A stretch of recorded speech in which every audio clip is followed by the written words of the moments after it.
Mi padre me arrastró al cuarto gritando: ¿Quieres mostrar el cuerpo? Entonces vas a mostrar todo. Rasgó mi ropa y se quitó el cinturón, pero él no sabía que dentro de mi bolsa había una grabadora encendida, y ese cassette sería su fin. Hola, mis queridos. Hola, mis queridas. Qué bueno tenerlos aquí conmigo de nuevo. Déjenme presentarme bien para ustedes que me están conociendo ahora. Mi nombre es Cecilia Becker Hoffman. Tengo 55 años y vivo aquí en Aguascalientes, en el mismo pueblito donde nací y me crié. En este exacto momento, mientras converso con ustedes, estoy aquí en mi cocina bien calientita, con el horno encendido y el olor maravilloso de pan dulce saliendo de él.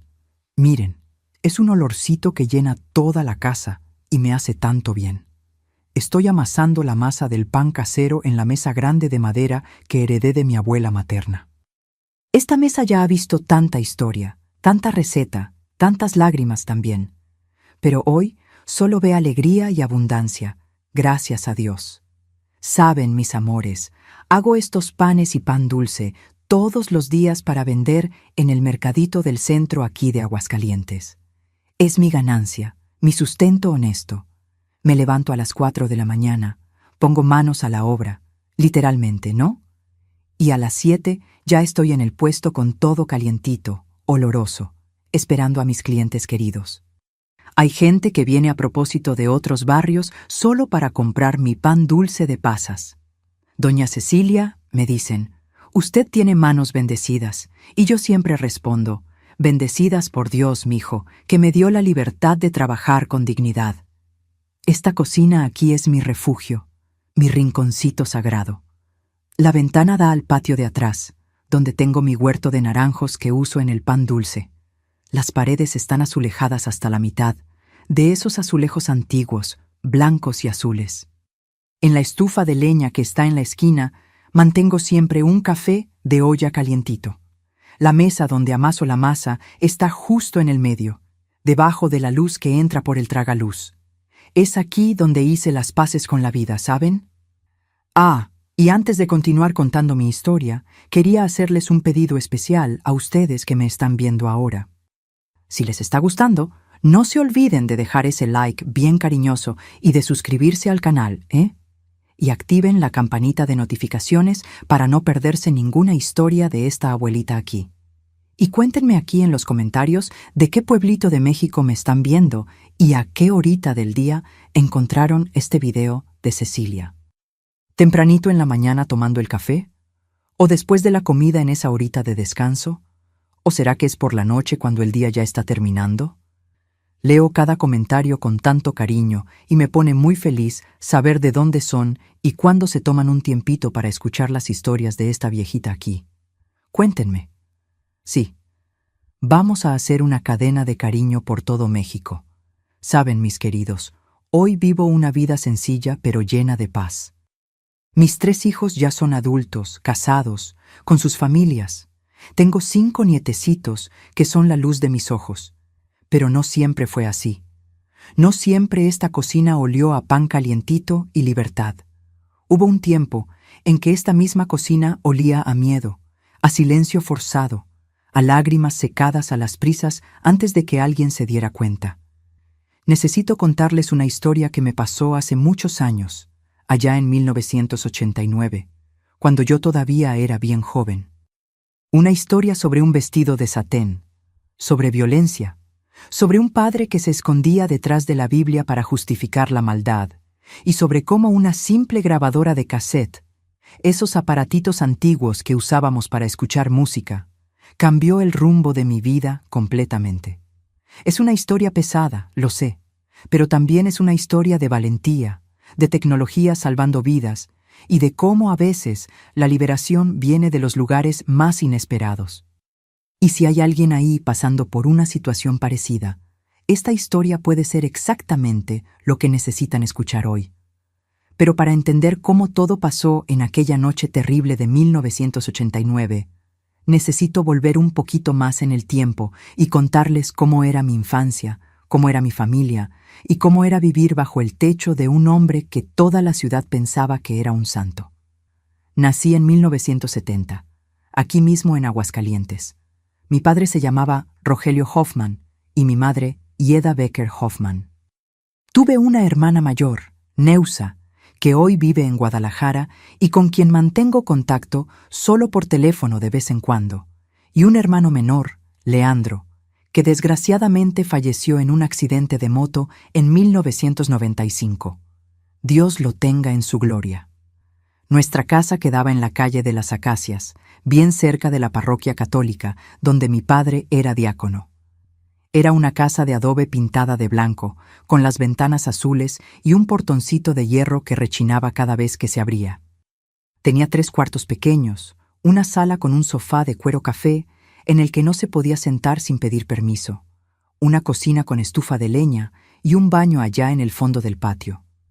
El patio era grande, lleno de naranjos y un árbol de guayaba. Mi padre trabajaba en la siembra de chile. Aguascalientes, en esa época de los años 70 y 80, vivía del chile y el maíz. Casi todas las familias sembraban. Nos levantábamos temprano, antes de que saliera el sol. Mi madre preparaba café con leche bien espeso, pan casero con cajeta y a veces sobraba un pedazo de pan dulce del domingo. Mi padre salía al campo con su lonchera bajo el brazo y volvía solo cuando el sol ya se estaba poniendo, con ese olor fuerte a tierra y trabajo pegado en la ropa. Mi madre, Ieda, era una mujer chiquita, delgadita, con cabello castaño siempre amarrado en un chongo apretado. Ella cuidaba la casa, la huerta, a nosotros 3, y todavía ayudaba con costuras para afuera para completar el ingreso. Cosía vestidos, arreglaba ropa, hacía bordados en manteles para vender en las fiestas de la parroquia. La recuerdo siempre con una aguja en la mano, siempre ocupada, siempre en silencio. Ella no cantaba mientras trabajaba como las otras mamás de mis amigas. Era demasiado callada, demasiado silenciosa. Cuando tenía unos 5 o 6 años, me encantaba jugar en el patio con Neusa. Hacíamos casitas debajo del naranjo. Jugábamos a la escuelita usando piedritas como gis en el suelo de tierra. Saltábamos la rayuela que dibujábamos con carbón. Leandro era muy pequeño todavía, se quedaba en la cuna o gateando por la casa. Yo tenía amiguitas de la vecindad también, Ingrid, Marlet, Cleonilda. Jugábamos a la ronda, a las traes, a las escondidas entre los naranjos. Pero había un detalle que solo entendí mucho tiempo después. Solo podíamos hacer ruido cuando mi padre no estaba en casa. Mi madre siempre decía con esa voz bajita: «Shh, niñas, más silencio. El papá de ustedes necesita descansar». Incluso cuando él no estaba ahí, ella decía eso como si estuviera entrenándonos para tener miedo del ruido, de la alegría demasiado alta. Las tardes de domingo, después de la misa en la parroquia, volvíamos a casa y mi padre se sentaba en la mecedora del portal. Leía el periódico, fumaba esos cigarros baratos de hoja y se quedaba ahí. ¿Serio? Con el ceño fruncido. Mi madre preparaba la comida, siempre caldo de pollo, arroz, frijoles, nopales. Comíamos en silencio, no se podía conversar en la mesa. Él decía que los niños no hablan cuando los adultos están comiendo. Neusa y yo intercambiábamos miradas, pero no nos atrevíamos a decir nada. Mi padre tenía 2 caras. En la parroquia era el diácono Rogelio, el hombre que leía la Biblia en voz alta, que ayudaba a organizar los eventos, que saludaba a todo mundo con una sonrisa grande y apretaba la mano de los hombres con fuerza. «Que Dios bendiga a su familia, hermano», decía. Las señoras de la comunidad lo adoraban. «Qué hombre temeroso de Dios», comentaban. Si supieran. En casa era otra persona. Serio, explosivo, siempre listo para quejarse de algo. La comida estaba sin sal, estaba con demasiada sal, la casa estaba desordenada, estaba demasiado limpia y parecía casa de ricos presumidos. Siempre encontraba un motivo para estar irritado. Y mi madre vivía en puntas de pie, tratando de agradar, tratando de no provocar. Yo debía tener unos 7 años cuando lo vi por primera vez. Fue una noche de invierno, frío de partir. Me desperté con ruido de trastes rompiéndose en la cocina. Me levanté de la cama que compartía con Neusa. Ella estaba durmiendo profundamente y fui hasta la puerta del cuarto. Por el pasillo oscuro Se podía ver la luz de la cocina encendida. Escuché la voz de mi padre, gruesa, pesada. No sirves para nada, Yeda, ni un café decente sabes hacer. Y después escuché un ruido sordo, como si algo hubiera caído al suelo. Me quedé paralizada, mi corazoncito latiendo fuerte. Después escuché a mi madre llorar bajito, ese llanto ahogado, casi sin sonido. Y la voz de él de nuevo: «Deja de llorar, débil. Ve a limpiar ese cochinero». Volví al cuarto en puntas de pie, me acosté en la cama y fingí que estaba dormida, pero no pude dormir de verdad. Me quedé mirando al techo de madera, oyendo el viento golpeando las ventanas, tratando de entender lo que había pasado. Al día siguiente, mi madre apareció con un moretón en el brazo. Ella dijo que se había golpeado con la esquina de la mesa. Yo era niña, pero algo dentro de mí sabía que no era verdad. La miré, ella desvió la mirada, y la vida continuó como si nada hubiera pasado.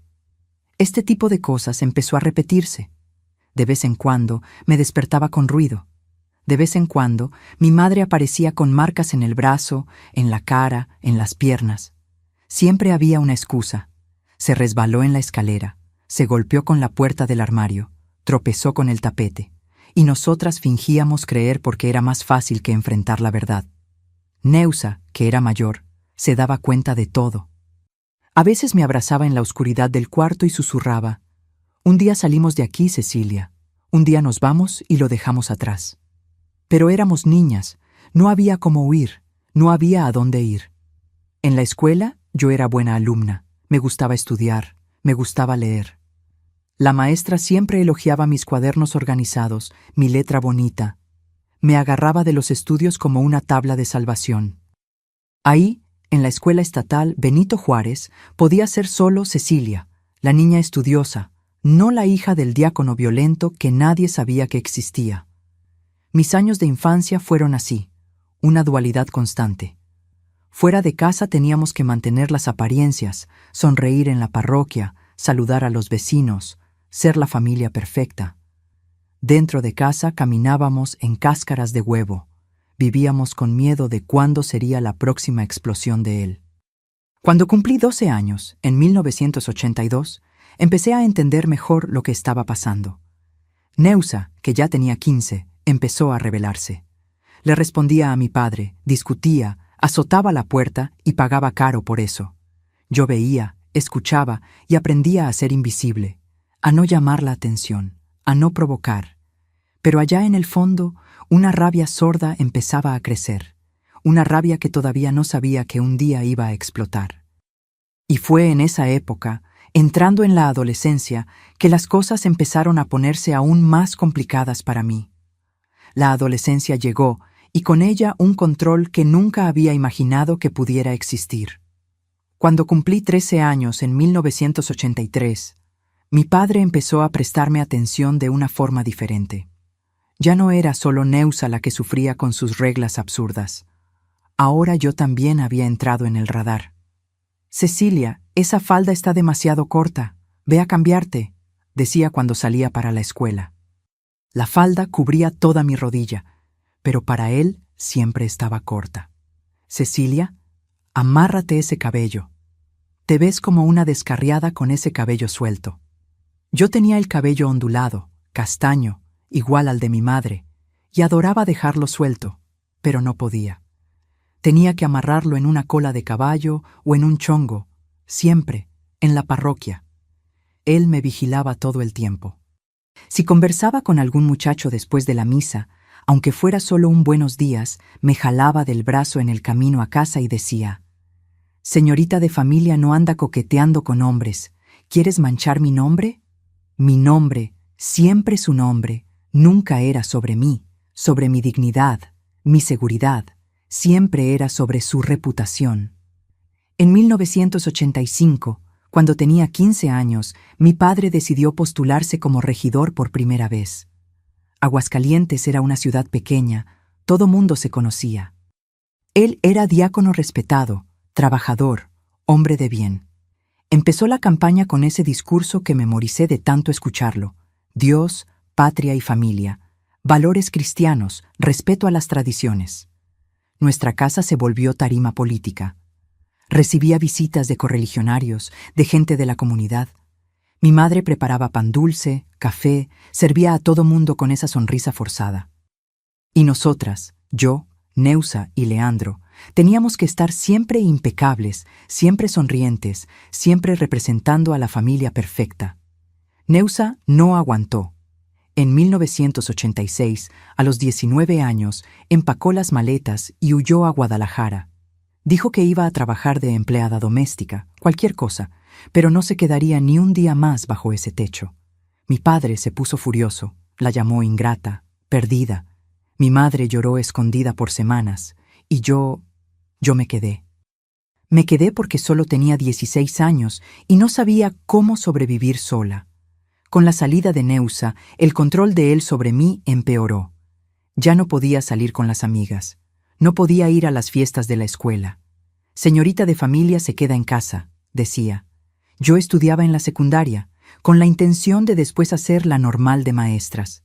Soñaba con ser maestra, tener mi independencia, mi propio dinero. Pero él dejaba claro: la mujer casa, cuida la casa, cuida a los hijos. Eso de la universidad es para hombres. Fue en 1987, cuando cumplí 17 años, que conocí a Marisa. Era compañera de mi grupo, una muchacha alegre, desinhibida, que usaba labial rojo y pantalones de mezclilla entubados, cosas que yo nunca podría usar. Marisa vivía con su madre viuda y tenía una libertad que yo envidiaba. Iba a bailes, a fiestas, tenía novio. Era todo lo que yo no podía ser.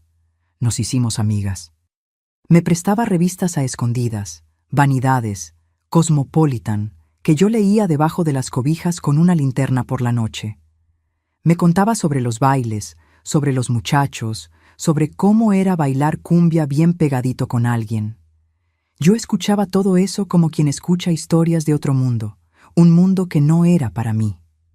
Un día, Marisa llegó conmigo en el recreo y dijo: Cecilia, mi prima se va a graduar de contadora en Zacatecas. Va a caber fiesta, baile, todo. Ven conmigo.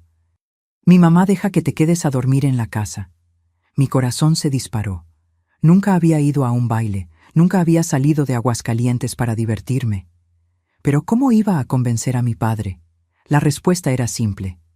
No iba a convencerlo. Iba a mentir. Le conté que iba a dormir en casa de Marisa para hacer un trabajo de la escuela.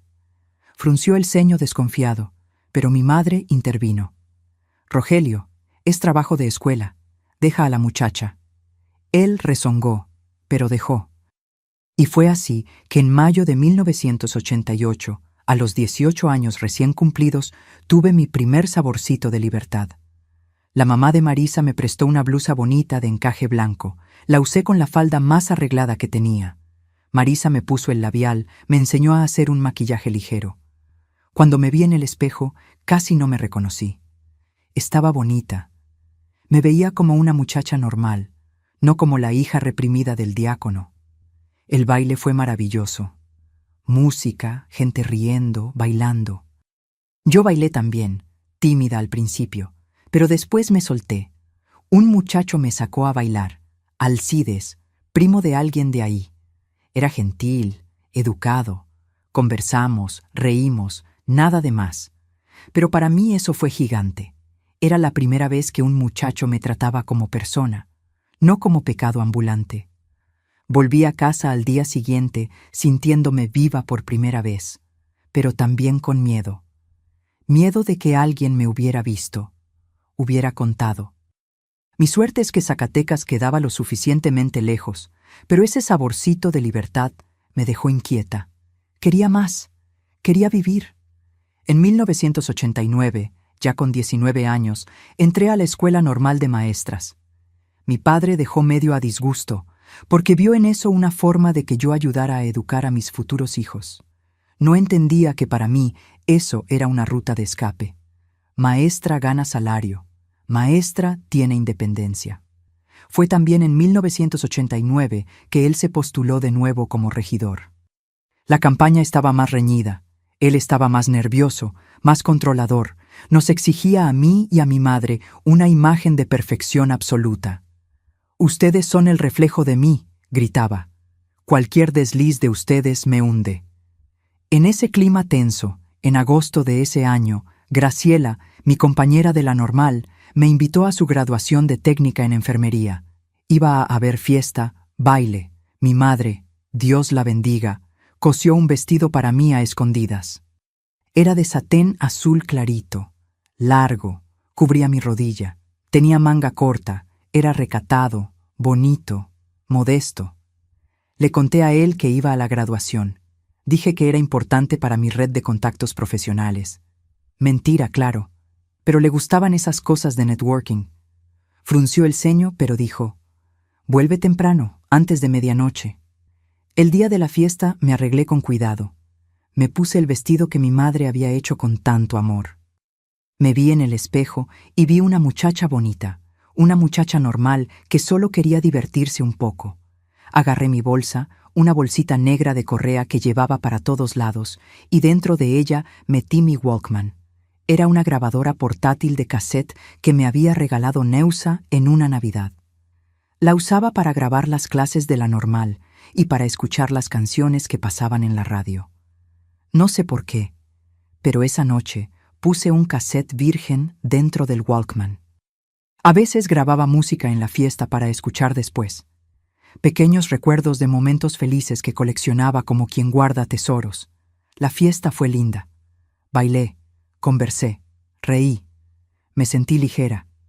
Pero conforme avanzaba el reloj, el miedo iba creciendo. 11:30. Necesitaba irme. Agarré ride con Graciela y su novio. Llegué a casa faltando 10 minutos para medianoche. Cuando abrí el portón, la casa estaba toda oscura. Me pareció extraño. Generalmente había por lo menos una luz encendida.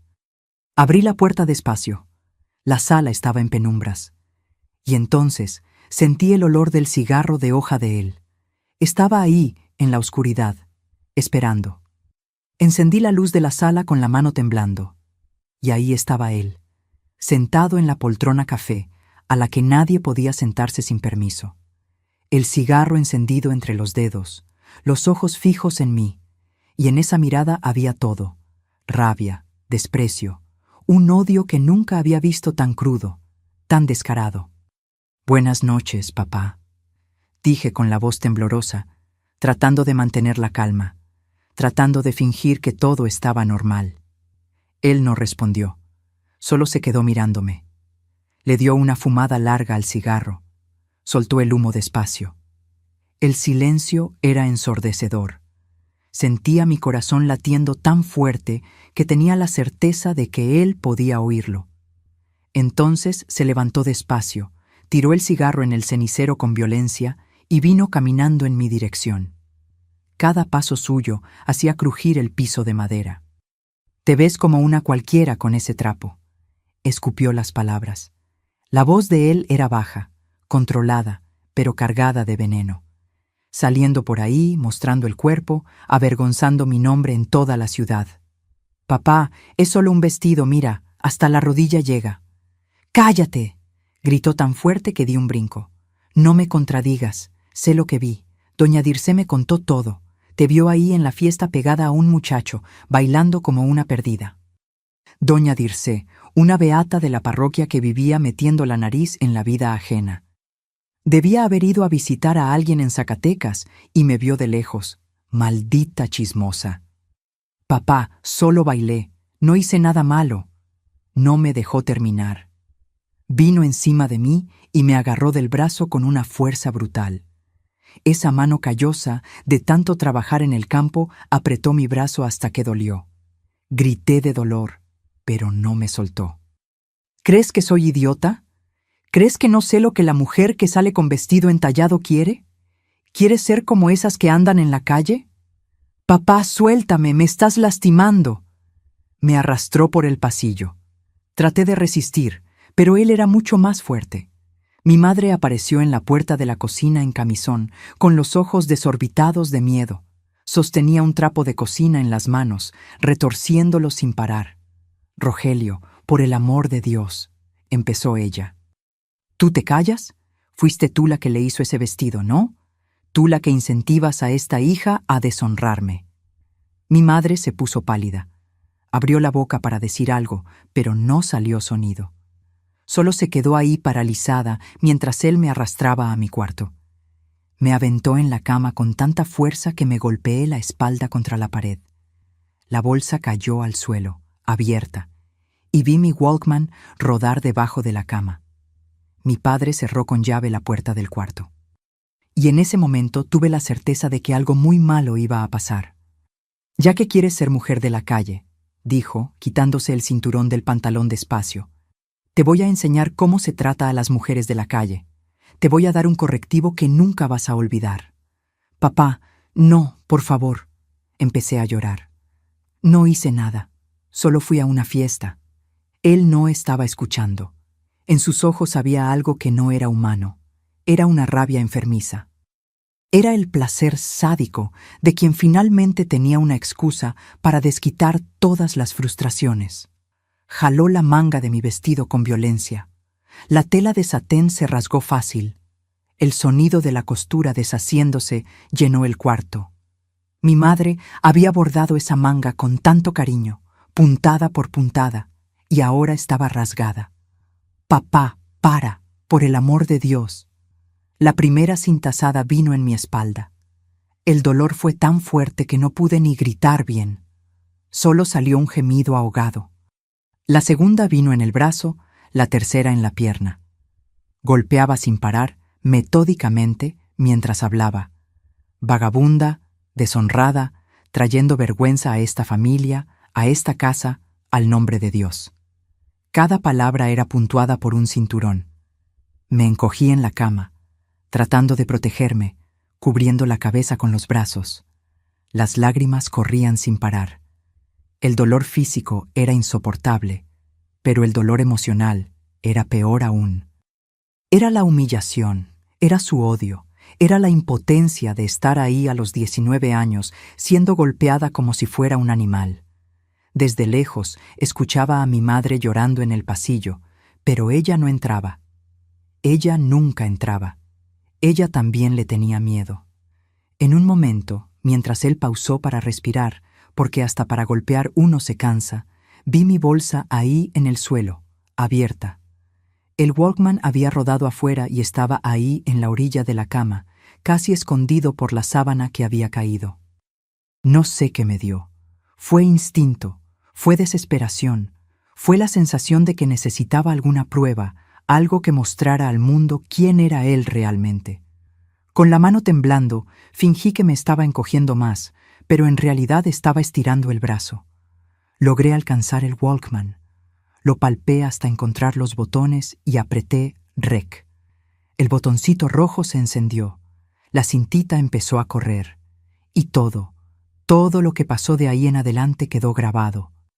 Él volvió a golpear, y esta vez gritando cosas horribles, insultos que ni sabía que conocía, palabras sucias, obscenas, que contradecían completamente la imagen de hombre de Dios que proyectaba. «Perra inmunda, ¿crees que no sé que saliste a darte con machos? La mujer que usa vestido así está pidiendo que la usen». Ya no podía ni llorar.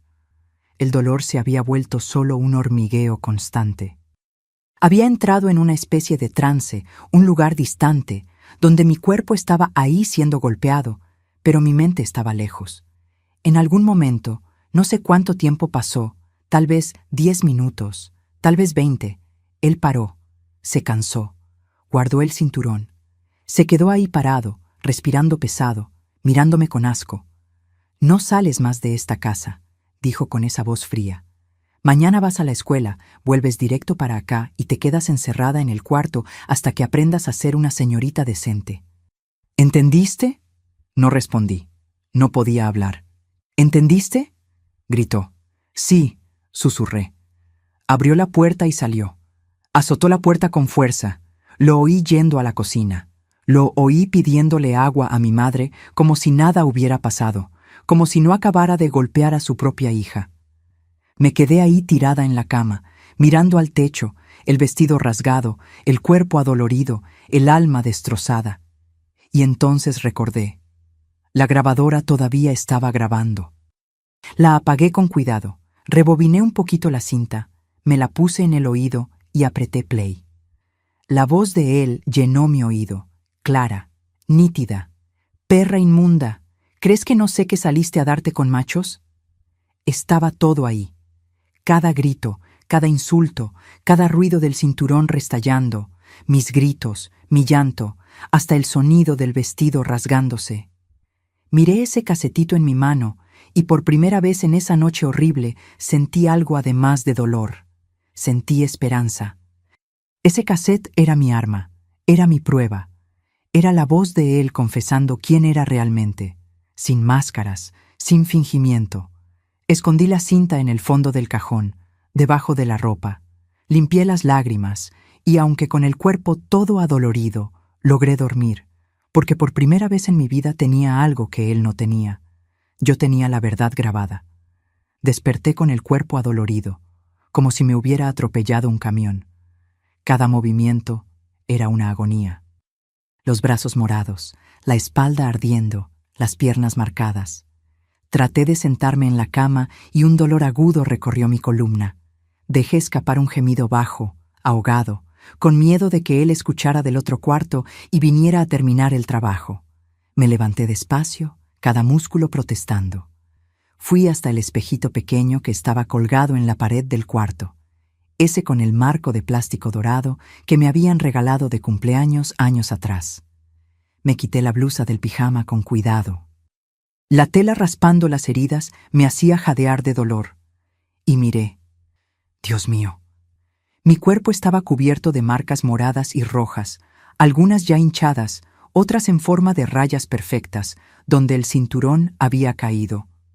Moretones que dibujarían el mapa de su violencia por semanas, tal vez meses. Había una marca morada enorme en el brazo izquierdo, con la forma exacta de sus dedos cuando me agarró. Otra en la espalda, justo abajo del hombro. Las piernas con verdugones que iban de la cadera hasta la rodilla. Toqué con los dedos una de las marcas y sentí el dolor agudo irradiar. Empecé a llorar de nuevo, pero esta vez era diferente. No era solo dolor físico, era rabia. Una rabia sorda, profunda, visceral, que venía de un lugar dentro de mí que ni sabía que existía. Una rabia que quemaba más que las heridas, que dolía más que los moretones. ¿Cómo puede? ¿Cómo un padre le hace esto a su propia hija? ¿Cómo un hombre que predica el amor al prójimo en el púlpito de la parroquia es capaz de golpear a una muchacha de 19 años solo porque usó un vestido? Me puse la blusa de vuelta, de mangas largas para esconder las marcas, y fui hasta el cajón. Mi mano temblaba cuando lo abrí. Quité la ropa de encima con cuidado hasta encontrar la cinta de cassette. Tan pequeña, tan frágil. Las dos rueditas de plástico con la cinta magnética café enrollada. La agarré. Sentí el peso ligero en la palma de la mano. Dentro de esta cintita estaba la verdad desnuda y cruda sobre quién era el diácono Rogelio Hoffman, candidato a regidor, hombre de Dios, pilar de la comunidad. Si tocaba esta cinta para alguien, ¿pero para quién? ¿Quién me creería a mí en contra de él? Él era respetado. Todo mundo lo quería. Yo era solo una muchacha que, según él, había salido pareciendo una cualquiera y merecía el correctivo. Me senté en la orilla de la cama, sosteniendo la cinta, y dejé que mi mente volara. Pensé en huir como Neusa había huido, agarrar un autobús a Guadalajara, aparecer en la puerta de su casa, desaparecer de esa ciudad, empezar de nuevo. Pero no tenía dinero, no tenía trabajo. La normal de maestras todavía no había terminado. Y estaba mi madre. Mi pobre madre, que vivía en ese infierno desde hacía tantos años, que aguantaba golpes en silencio, que escondía los moretones debajo de manga larga, incluso en el calor del verano. Fue ahí que me cayó el 20. Mi madre había oído todo anoche. Había estado del otro lado de la puerta llorando, sin hacer nada, porque ella también tenía miedo, porque ella también era víctima. Pero, ¿y si escuchaba? ¿Y si escuchaba la grabación? ¿Y si entendía finalmente que no éramos solo nosotras las que teníamos que aguantar, que podíamos hacer algo, que ahora teníamos un arma? Miré el reloj de pared que estaba en el pasillo. 7:15 de la mañana. Mi padre ya había salido al campo. Siempre salía antes de que saliera el sol, allá por las 5:30. No volvería antes de las 6 de la tarde. Teníamos todo el día. Salí del cuarto cojeando, cada paso una agonía silenciosa. Sosteniendo la cinta escondida en la mano, cerrada en el puño, fui hasta la cocina. Mi madre estaba ahí de espaldas a mí, friendo longaniza en el sartén de hierro. El olor de la grasa chisporroteando me dio náuseas. Usaba ese vestido de flores desteñido que tenía remiendos en la costura, el cabello amarrado en el chongo, apretado, como siempre, los hombros encorvados. Cuando me oyó entrar, mis pasos arrastrados en el piso de tabla corrida, se volteó. Y cuando vio mi cara, los ojos hinchados de llorar toda la noche, el labio partido que ni me había dado cuenta que me había lastimado, la piel pálida de quien no durmió bien, se largó la cuchara en el fregadero y se cubrió la boca con las manos. Las manos de ella temblaban. Cecilia. La voz de ella salió en un hilo casi inaudible. «Mamá», dije, y mi voz tembló también. «Necesita escuchar algo». Ella negó con la cabeza ya sabiendo lo que iba a decir. «Hija, no puedo. Él va. Si se entera». «¡Mamá!», grité, y ella dio un brinco, los ojos desorbitados de susto. Nunca le había gritado, nunca había levantado la voz. «Necesita escuchar esto, por favor. Por favor, mamá». Fui hasta el refrigerador. Agarré la radiograbadora de pilas que estaba encima de ella, esa pequeña beige que ella usaba para escuchar la radio comunitaria mientras cocinaba. La puse en la mesa, abrí el compartimento de las cintas, metí el cassette ahí dentro, con las manos temblando tanto que casi lo dejé caer. Mi madre se quedó parada, petrificada, la cara pálida como cera de vela, las manos agarradas al trapo de cocina, retorciéndolo sin parar, en un movimiento nervioso, repetitivo. «Cecilia, no», susurró. Respiré hondo y apreté play. La voz de él llenó la cocina, alta, clara, brutal, cristalina. «Perra inmunda, ¿crees que no sé que saliste a darte con machos? La mujer que usa vestido así está pidiendo que la usen». Mi madre abrió bien los ojos, se llevó la mano al pecho. El sonido del cinturón restallando. «Plas, plas, plas», mi grito. «Papá, para, por el amor de Dios, me estás lastimando». Y él continuando, implacable. «Vagabunda, deshonrada, te voy a enseñar respeto a cinturón, te voy a enseñar a ser mujer decente». El ruido de la tela rasgándose, ese desgarro alto y definitivo del satén deshaciéndose. Mi llanto desesperado, ese llanto de quien no aguanta más, de quien se está quebrando por dentro. Y los insultos uno tras otro. Palabras que ningún hombre que se dice cristiano debería siquiera conocer, cuanto más gritarle a su propia hija. Mi madre empezó a temblar, todo el cuerpo de ella temblando como hoja en el viento. Se llevó la mano al pecho, como si el corazón fuera a explotar. Las lágrimas rodaron por su cara, silenciosas, gruesas, mojando el cuello del vestido. Y ella oyó todo, los 5 minutos más largos de mi vida, cada segundo una eternidad. Cuando la cinta terminó y solo quedó el chirrido del silencio, se hizo un silencio aún más pesado en la cocina. Solo el sonido de la longaniza chisporroteando en el sartén, la grasa crepitando. Mi madre apagó el fuego con movimientos automáticos, robóticos, sin ni siquiera mirar. Se quedó de espaldas a mí, las manos apoyadas en la orilla del fregadero, la cabeza baja, los hombros temblando. «Mamá», empecé, la voz fallando. «¿Cuántos años aguanté esto?», dijo tan bajito que casi no la escuché. La voz de ella era diferente, seca, muerta. «¿Cuántos años dejé que me hiciera esto? Y ahora contigo, con mi hija». Se volteó hacia mí y lo que vi en su cara me asustó. Ya no era miedo, era asco, era repulsión, era odio, era algo que se había roto dentro de ella, algo que se había partido de una vez por todas. «Me golpeó por primera vez 3 meses después de la boda», dijo, la voz cada vez más firme, cada palabra saliendo con esfuerzo, como si hubiera tragado vidrios toda la vida y ahora finalmente los escupiera. Yo estaba embarazada de Neusa, 2 meses de panza. Dijo que la sopa estaba sin sal, me dio una cachetada que me tiró al suelo de la cocina, me golpeé la cabeza en el gabinete, sangró. Él lloró después, se arrodilló y pidió perdón. Dijo que era el estrés del trabajo, del campo, del dinero escaso. Juró por la Biblia que nunca más iba a pasar. Yo perdoné. Perdoné porque estaba embarazada, porque no tenía a dónde ir, porque pensé que era solo una vez. Pero nunca es solo una vez. Mamá, lo sé, siempre lo supe, pero tú, mi hija, mi niña. Ella vino hasta mí, cruzó la cocina en 3 pasos rápidos y tocó mi cara con cuidado, con tanta delicadeza, como si fuera a romperme. Los dedos de ella rozaron mi mejilla y vi las lágrimas corriendo sin parar. No voy a dejar que te vuelva a hacer esto. Nunca más. Se acabó, Cecilia. Se acabó. Algo había cambiado en ella. Era como si la cinta hubiera roto un hechizo, un encantamiento maligno que la mantenía presa desde hacía 20 y tantos años. Como si, al oír la brutalidad de él grabada, sin filtro, sin excusas, sin la posibilidad de fingir que no había sido tan malo, ella finalmente hubiera despertado de la pesadilla de sumisión en que vivía. ¿Qué vamos a hacer?, pregunté, la voz temblando de miedo y esperanza al mismo tiempo. Ella agarró la cinta de mis manos, la sostuvo con fuerza, los dedos blancos de tan apretados. Miró esa cintita como si fuera una bomba. Y tal vez lo era. Una bomba lista para explotar la vida de él.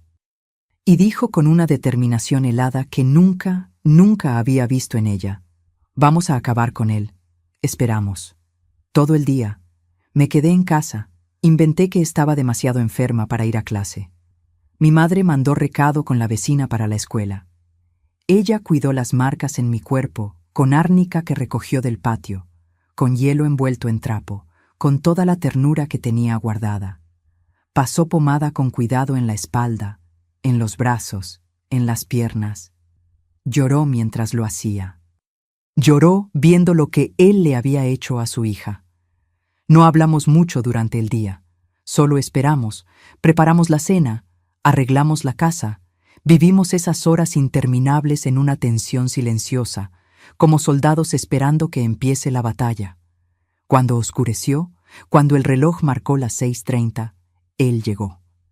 Entró por la puerta de la cocina, como siempre, sucio de tierra roja, oliendo a chile y sudor agrio. Dejó su lonchera vacía en el fregadero con un ruido metálico. Fue directo al baño, a la regadera. Escuchamos el agua cayendo, él silbando una canción cualquiera, como si nada hubiera pasado. Mi madre preparó su cena: pasta con salsa roja, longaniza frita, nopales. Sirvió en la mesa con las manos firmes. Yo me quedé sentada en la silla de la esquina, callada, observando. Él salió del baño, cabello mojado, se puso la ropa limpia y se sentó a la mesa. Empezó a comer sin ni siquiera mirarnos. Masticaba con la boca abierta haciendo ruido. Metía tenedoradas grandes en la boca. Fue cuando mi madre puso la radiograbadora encima de la mesa, justo enfrente de su plato, con un movimiento firme, decidido. «¿Qué es esto?», preguntó con la boca llena de pasta. «Esto aquí», dijo mi madre, y la voz de ella no tembló ni 1 milímetro. «Es el fin de tu campaña para regidor, Rogelio». Él dejó de masticar. La mandíbula se le trabó a la mitad del movimiento. La miró a ella, después a mí, después a la radiograbadora. Vi la confusión en sus ojos, después la desconfianza. «¿Qué payasada es esta, Yeda?». Ella apretó play. La voz de él llenó la cocina de nuevo. Los gritos, los insultos horribles, el sonido del cinturón restallando, mi llanto desesperado pidiendo que parara. Él se puso blanco, blanco como un cadáver. Toda la sangre desapareció de su cara. Tragó la comida en seco, se ahogó, tosió violentamente, se levantó de la silla de un salto, tirándola para atrás con un estruendo, y trató de agarrar la radiograbadora. Pero mi madre fue más rápida. Sacó la cinta de adentro y la sostuvo contra el pecho, protegiéndola con los 2 brazos. «No vas a tocar ni un dedo de esta cinta», dijo. «Dame eso ahora, Yeda», gritó, la voz ya histérica, aguda.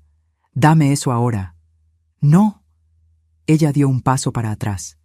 «Tienes dos opciones, Rogelio.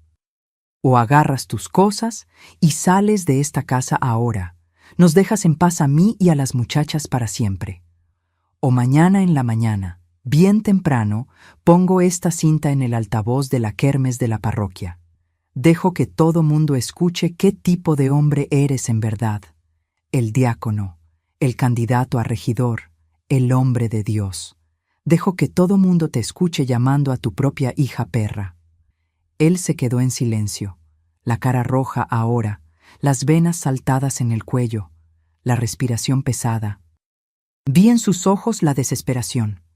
Su campaña dependía enteramente de la imagen de hombre de familia ejemplar. Si esa cinta se exponía en la parroquia, enfrente de toda la comunidad, estaba acabado. Políticamente acabado, socialmente acabado, espiritualmente acabado. «No tendrían el valor», dijo, pero la voz falló, salió débil, dudosa. «Inténtalo», respondió mi madre, helada como hielo. «Inténtalo y verás». Nos quedamos ahí los tres en un enfrentamiento silencioso que pareció durar horas. El aire pesado, denso, hasta que él comprendió. Comprendió que había perdido, que finalmente había ido demasiado lejos, que esa cinta era la prueba irrefutable, innegable de su verdadera naturaleza. Subió al cuarto pisando fuerte. Lo oí abriendo cajones, aventando cosas. Agarró una maleta vieja de cuero, aventó ropa adentro, sin ningún cuidado, sin doblar. Bajó la escalera pisando fuerte, furioso, pero derrotado. Un hombre derrotado por una cintita magnética. «Se van a arrepentir», dijo parado en la puerta, la maleta en la mano. «Se van a arrepentir de esto». «No», respondió mi madre firme. «Nunca más». Salió. Azotó la puerta con tanta fuerza que el vidrio de la ventana tembló. Y desapareció en la noche oscura. Yo y mi madre nos quedamos ahí en la cocina, abrazadas fuerte, llorando. Pero no era llanto de tristeza, era llanto de alivio, de libertad, de victoria, de algo que se había liberado después de estar preso por tanto tiempo. Esa cintita de cassette, con sus pocos minutos de grabación, nos había devuelto nuestras vidas. Los primeros días después de que él salió fueron los más extraños de mi vida. La casa parecía más grande, más silenciosa, pero al mismo tiempo más ligera, como si un peso invisible hubiera sido quitado de las paredes. Yo y mi madre caminábamos por la casa todavía en puntas de pie, todavía en silencio, hasta que nos dábamos cuenta. No necesitábamos más. Podíamos hacer ruido, podíamos reír, podíamos simplemente existir sin miedo. Mi madre guardó el cassette en una caja de zapatos vieja, envuelto en un pedazo de tela limpia, y lo escondió en el fondo del ropero. «Es nuestro seguro», dijo. «Si él intenta volver, si intenta algo, tenemos esto aquí». Esa cintita se volvió nuestro amuleto de protección, nuestra garantía de que él nunca más podría lastimarnos. Pero él intentó, claro. Hombre como él no se rinde fácil. Una semana después de haberse ido, apareció en la puerta. Era domingo de mañana. Estábamos en la cocina tomando café. Yo, mi madre y Leandro, que tenía 13 años y todavía no entendía bien lo que había pasado. Tocaron la puerta. Mi madre me miró, el miedo volviendo a sus ojos. «Yo voy», dije. Abrí la puerta. Él estaba ahí. Cabello peinado, ropa limpia, la Biblia bajo el brazo, tratando de parecer el hombre de Dios de nuevo. «Cecilia», dijo con esa voz suave, controlada. «Hija, necesitamos hablar». «Déjame entrar». «No». «Cecilia, soy tu padre. Usted dejó de ser mi padre la noche que me golpeó con el cinturón y rasgó mi vestido». Mi voz salió firme, más firme de lo que pensé que sería capaz. «Vine a pedir perdón, vine a buscar perdón. La Biblia enseña el perdón, ¿no? La Biblia también enseña quien detiene la vara aborrece a su hijo, ¿no? ¿Es eso lo que usted usaba para justificar?» Yo había aprendido ese versículo oyéndolo usarlo tantas veces. Pero la Biblia también dice, padres, no provoquen a ira a sus hijos. ¿De esa parte se olvidó? Él se puso rojo. Déjame entrar, quiero hablar con tu madre. Mi madre no quiere hablar con usted. Ieda, gritó, tratando de mirar por encima de mí hacia adentro de la casa. Ieda, sal aquí. Mi madre apareció detrás de mí, puso la mano en mi hombro y dijo, cálmate, Rogelio, vete, no hay nada para ti aquí. Esta es mi casa, yo pagué por ella. Esta casa está a mi nombre también, respondió mi madre. Casamiento en comunidad de bienes, ¿recuerdas? Y tú te fuiste por libre y espontánea voluntad. Ahora vete antes de que vaya a la delegación y les muestre la prueba de lo que le hiciste a nuestra hija. Él nos miró a las dos, vio que estaba perdido, dio la espalda y se fue, pisando duro, maldiciendo bajo. Después de eso, intentó otras cosas. Mandó al padre de la parroquia a hablar con nosotras, a tratar de reconciliar a la familia. El padre apareció un martes por la noche, todo solemne, con la Biblia en la mano. Mi madre lo recibió educadamente, ofreció café, pan dulce. Y cuando él empezó con el discurso de que el marido es la cabeza de la casa y Dios odia el divorcio, mi madre se levantó, agarró la radiograbadora y dijo, Padre Ernesto, antes de que continúe, necesita escuchar algo. Y puso la cinta solo un pedacito, lo suficiente para que el padre oyera los insultos, los gritos, el sonido del cinturón. El padre se puso blanco, se levantó de la silla, agarró la Biblia y salió sin decir nada más. Y nunca más volvió. La comunidad quedó dividida. La mitad de la gente pensaba que mi madre estaba equivocada, que la mujer tiene que quedarse con el marido en la alegría y en la tristeza. La otra mitad, principalmente las mujeres más grandes, que sabían lo que era aguantar golpes en silencio, nos apoyó discretamente. Traían comida, ofrecían ayuda, susurraban palabras de aliento. La campaña de él para regidor se desmoronó. Tuvo que renunciar a la candidatura. Los chismes corrieron.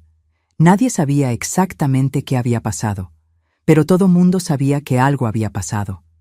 Y en una ciudad pequeña como Aguascalientes, el chisme mata reputación más rápido que el fuego quema pasto seco. El dinero se apretó. Mi padre no mandaba nada más para la casa, y cuando mi madre trató de pedir pensión, él desapareció. Se fue a Zacatecas a trabajar en una fábrica, huyendo de la vergüenza. Pero nosotras nos las arreglamos. Mi madre intensificó las costuras, empezó a hacer vestidos de novia, vestidos de fiesta, arreglos. Yo ayudaba en las horas libres, bordando, planchando. Terminé la normal de maestras en 1991. Fueron 2 años difíciles, estudiando de día y ayudando a mi madre de noche, pero lo logré. El día de la graduación, mi madre estaba ahí en la primera fila, llorando de orgullo. Neusa vino de Guadalajara, especialmente para verme recibir el diploma. Fue uno de los días más felices de mi vida. Empecé a trabajar como maestra en 1992 en una escuelita municipal, la Escuela Municipal Benito Juárez, aquí mismo en Aguascalientes. El salario era pequeñito, pero era mío, mi dinero, mi independencia. Por primera vez en la vida tenía algo que nadie me podía quitar, mi profesión, mi sustento. Con mi salario y el dinero de las costuras de mi madre, logramos mantener la casa. Pagamos las cuentas, comimos, vivimos. No era abundancia, pero era dignidad. Y la dignidad vale más que el oro. En 1994 conocí a Ademir. Era camionero, pasaba por Aguascalientes en las rutas de entrega. Paraba en un restaurante cerca de la escuela donde yo daba clases. Empezamos a conversar. Era gentil, respetuoso, chistoso. Nada como mi padre. Nada. Le conté sobre mi historia, sobre lo que había pasado, sobre la cinta. Esperé que saliera corriendo. ¿Qué hombre iba a querer una mujer con una historia tan pesada? Pero no salió. Agarró mi mano y dijo, Cecilia, eres la mujer más valiente que he conocido, y si me aceptas, prometo tratarte como mereces ser tratada. Nos casamos en 1995, en una ceremonia sencilla en la iglesia, no en la parroquia de mi padre, En otra, la iglesia bautista del barrio Morelos. Mi madre lloró de alegría. Neusa fue mi madrina. Leandro, que ya tenía 19 años, fue nuestro pajecito. La vida empezó a tener sentido. Ademir me trataba con cariño, con respeto. Nunca levantó la voz conmigo, nunca levantó la mano. Y aprendí lo que era ser amada de verdad, no con miedo, sino con ternura. Tuvimos 3 hijos, Carlos en 1996, Flavia en 1998 y Jessica en 2000. Crié a mis hijos de una forma completamente diferente a como me criaron a mí. Con amor, con diálogo, con respeto. Nunca levanté la mano contra ellos, nunca grité. Les enseñé que la violencia nunca es la respuesta. Mi padre murió en 2010, solo en un departamento rentado en Zacatecas. Tuvo un infarto fulminante. Cuando llegó la noticia, no sentí nada, ni tristeza, ni rabia, solo un vacío. Ademir preguntó si quería ir al entierro. Dije que no. Ese hombre había muerto para mí hacía mucho tiempo, en aquella noche de agosto de 1989. Mi madre vivió con nosotros hasta 2018. Ella vio a los nietos crecer, vio a Neusa casarse también, vio la familia que construimos, y murió en paz, durmiendo con una sonrisa en la cara. Antes de morir me llamó al cuarto y me dio la caja de zapatos. La cinta está aquí, dijo. Guárdala, no para tener rabia, sino para recordar. Recordar que eres fuerte, que somos fuertes. La guardo hasta hoy. De vez en cuando abro la caja, miro esa cintita de cassette vieja, desteñida, y agradezco. Agradezco aquel Walkman, aquel botoncito rojo que salvó mi vida y la vida de mi madre. La tecnología puede parecer simple, anticuada, pero en ese tiempo esa grabadora fue mi salvación. Fue mi arma cuando no tenía fuerza física. Fue mi voz cuando no podía gritar lo suficientemente fuerte. Hoy, a los 55 años, me levanto todos los días a las 4 de la mañana, sin necesidad de despertador. El cuerpo ya se acostumbró. Me levanto de la cama con cuidado para no despertar a Ademir. Él se jubiló el año pasado y merece dormir hasta más tarde. Voy directo a la cocina, enciendo las luces, prendo el horno y empiezo mi ritual de siempre: hacer los panes y pan dulce para vender en el mercado. Pero la vida no es solo masa y horno, no. Todos los martes y jueves por la tarde, después de que vuelvo del mercado, voy al DIF, el Centro de Desarrollo Familiar aquí de Aguascalientes. Ahí doy clases de alfabetización para adultos. Son mujeres, en su mayoría, señoras entre 40 y 70 años que nunca tuvieron oportunidad de estudiar. Les enseño a leer, a escribir su propio nombre, a hacer cuentas en el mercado. Está doña Teresita, de 68 años, que el otro día logró leer solita el instructivo de su medicina de presión y lloró de alegría. Está Rosalba, de 52, que está aprendiendo para poder leer los mensajes que los hijos le mandan en el celular. Cada logro de ellas es un logro mío también. Yo sé lo que es no tener voz, no tener poder. Y la educación da eso, voz y poder. Los sábados hago algo que me llena el corazón de una forma que ni sé explicar. Visito el refugio municipal Casa de María, que cuida de mujeres víctimas de violencia doméstica. Llevo pan dulce, panes, galletas que hago a propósito para ellas. Me siento en la salita del refugio y converso, solo converso. Escucho sus historias, historias que son tan parecidas a la mía. Y cuando piden consejo, cuento.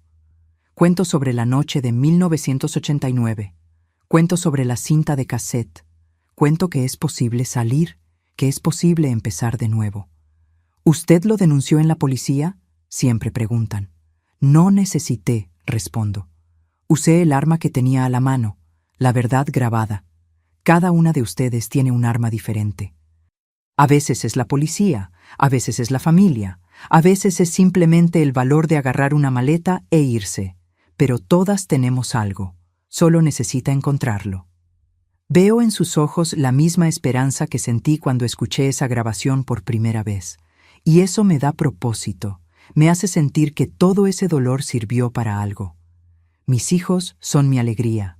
Carlos trabaja como mecánico, Se casó con Simón y me dio 2 nietos, Vinicio, de 7 años, y Luisa, de 4. Flavia es enfermera en el Hospital Regional de Zacatecas. Se casó con Juliano y tengo de ellos a Sofía, de 5 años, y los gemelos, Miguel y Mateo, de 2 años. Jessica todavía es soltera, trabaja como diseñadora gráfica desde casa, vive aquí cerca y viene a comer conmigo 2 veces por semana. El domingo es día sagrado de familia. Todo mundo viene a mi casa, los hijos, las nueras, el yerno, los nietos. Llenamos la mesa grande de la cocina, esa que heredé de mi abuela y que hoy solo es testigo de risas y abrazos. Hago pasta casera, pollo asado, ensalada de papa, pan dulce de postre.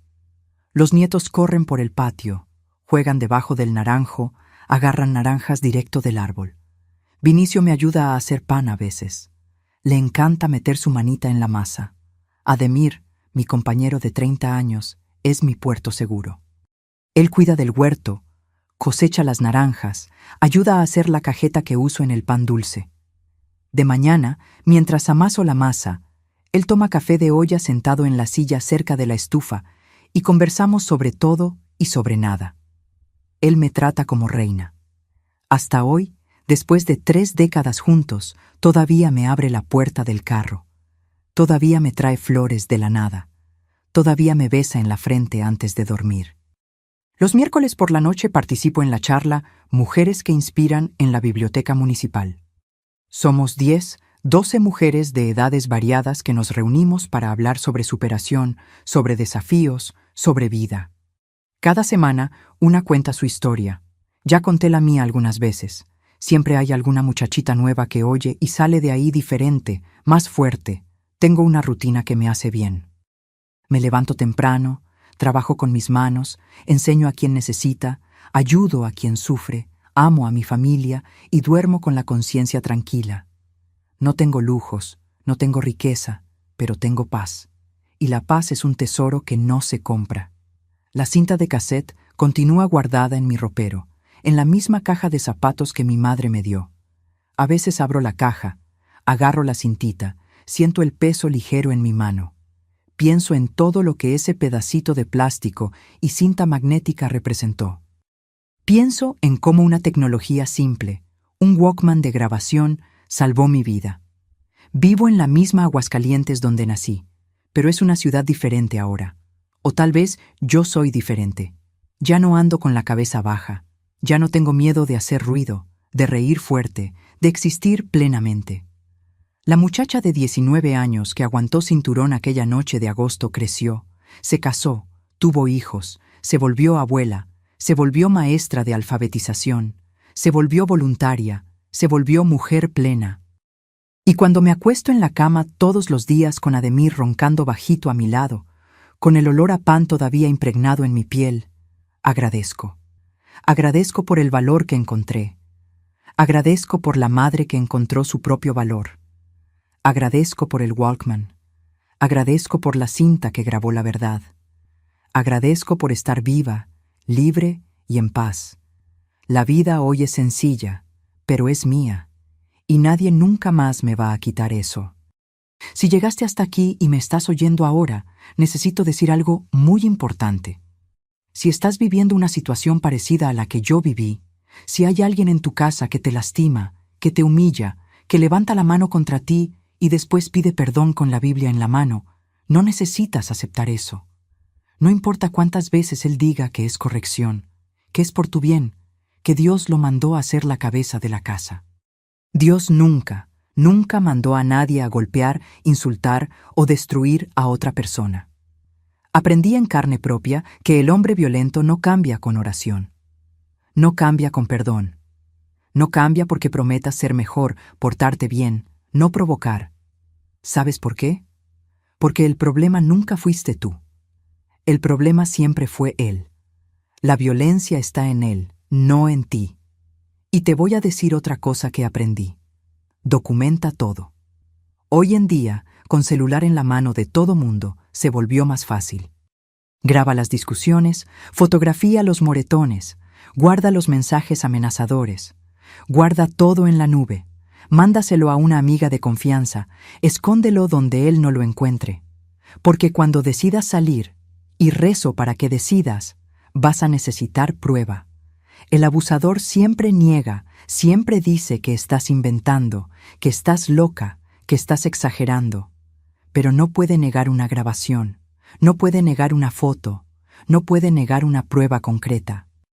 Yo tuve suerte de tener un Walkman de grabación. Tú tienes un celular. Úsalo. Esta tecnología que tenemos en la palma de la mano puede salvar vidas. Salvó la mía. Y si tienes miedo de salir porque no tienes dinero, porque no tienes a dónde ir, porque tienes miedo de lo que van a decir en la parroquia, en la familia, en el vecindario, te entiendo. Yo tuve ese miedo también.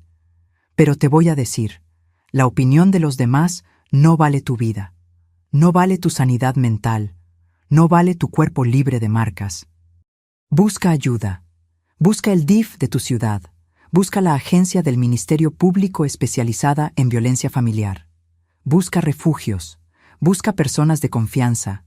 Hay gente dispuesta a ayudar, lo prometo. Y para ti que nunca pasaste por esto, pero conoces a alguien que pasa, no des la espalda. No digas, en pleitos de marido y mujer, nadie se debe meter. Si te metes, ofrece ayuda. Ofrece un lugar para que la persona se quede. Ofrece escucha, ofrece información.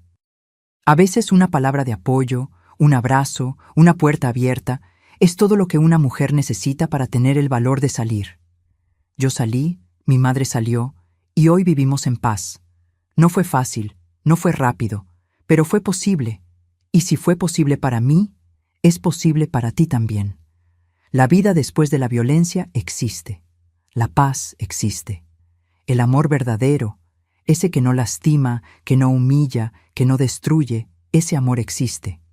Yo lo encontré y tú también lo vas a encontrar. Ahora, mis queridos, quiero hacerles un pedido especial. Si esta historia te tocó, aprieta ese botón de suscribirse aquí abajo ahora y activa la campanita. Necesito que este mensaje llegue a más gente, a más mujeres que necesitan saber que existe salida, que existe esperanza. Y déjame un comentario bien especial. Cuéntame de dónde me estás viendo y qué horas son ahí.